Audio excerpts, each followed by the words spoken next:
I don't want them to go through what I went through, and this was a way to do it. Tonight, a Queen City News exclusive. A Mooresville native has joined Riley Gaines and 14 other female athletes in suing the NCAA. The class action lawsuit is over transgender athletes competing in female sports.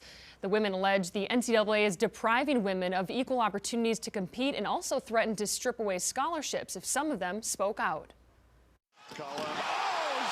At a time when March Madness is taking over and NCAA basketball is heating up, a lawsuit that's been brewing for years was just lobbed at the NCAA. Frankly, the real March Madness is what happened in March of 2022 at the Women's Swimming Championships, when the NCAA allowed men to compete against women. At the center of the lawsuit, transgender swimmer Leah Thomas, who famously upstaged decorated female Olympians on the way to winning an NCAA Division I national championship. The women who filed the lawsuit allege the NCAA knowingly violates federal statute Title IX, which protects women's right to equal opportunity in athletics. With their help and their training and endless training, I was able to get to the collegiate level, and now I'm swimming in college.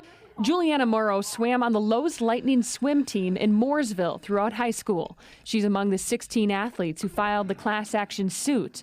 Through countless hours of practice, she was able to secure a spot on the Roanoke College swim team, where she's a sophomore. Last fall, a former member of the Roanoke College men's swimming team requested to join the women's team. So there's a lot with lung capacity, men are able to hold more air in their lungs, and also muscle composition. The lawsuit alleges college reps met with the women and encouraged them to welcome the transgender swimmer onto their team. One athlete says she felt emotionally blackmailed. It just felt like we had nobody, and we felt so alone, and that we couldn't have a voice, and that we weren't allowed to have a voice, if that makes sense. The swimmer ultimately withdrew from the team. However, Roanoke decided to formally adopt NCAA transgender eligibility policies, which allow biological men to compete. If a male wants to compete in the female category, even under the NCAA's rules, you can have 5 times the amount of testosterone than a woman does. Those who swam with Leah Thomas allege they were humiliated when they were forced to share their locker room and, quote, walked in on Thomas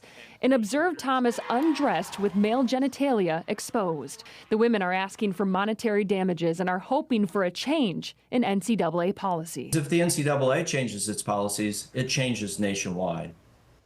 The NCAA sent a statement on the lawsuit. It reads in part, college sports are the premier stage for women's sports in America, and while the NCAA does not comment on pending litigation, the association and its members will continue to promote Title IX, make unprecedented investments in women's sports, and ensure fair competition in all NCAA championships. Let's bring